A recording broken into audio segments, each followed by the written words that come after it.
పోయినసారి 2 సార్లు తిప్పారు, 2 రోజులు. ఫస్ట్ సారి వెళ్తేనేమన్నా ఇవాళ కుదరదన్నారు, డబ్బు రాలేదన్నారు. మాకు ఇంటికి వస్తేనే మంచిది, దానికి మించింది మేమేం అడగట్లా. ఇంటికి వచ్చి ఇవ్వాలి.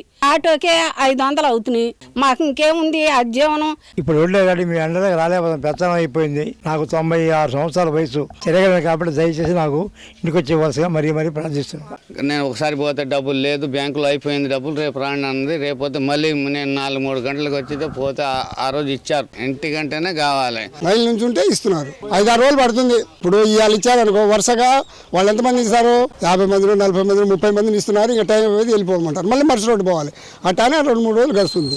4 సార్లు పోవాలి. మరి నడిచే వాళ్ళు అయితే మంచిగా పోతారు, నడవడంలో అయితే మంచిగా కష్టమే.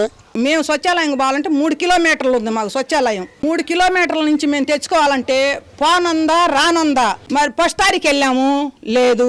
మరి జనం ఉండారు. 2వ తారీఖు వెళ్ళాము, లేదు. మళ్ళీ 5వ తారీఖు రామ్మా, మరి జనంలో నువ్వు వద్దన్నారు. నేను 5వ తారీఖుకి వెళ్ళి అప్పుడు తెచ్చుకున్న పెన్షన్. 3 సార్లు తిరిగాను. 3 ఏళ్ళు 600 అయినాయి నాకు. మరి షుగర్ ఉంది, బీపీ ఉంది, అన్నీ ఉన్నాయి కదా. మాకు ట్యాబ్లెట్లు కానీ తెచ్చుకుంటామా, మరి ఛార్జీలు కానీ పెట్టుకుంటామా.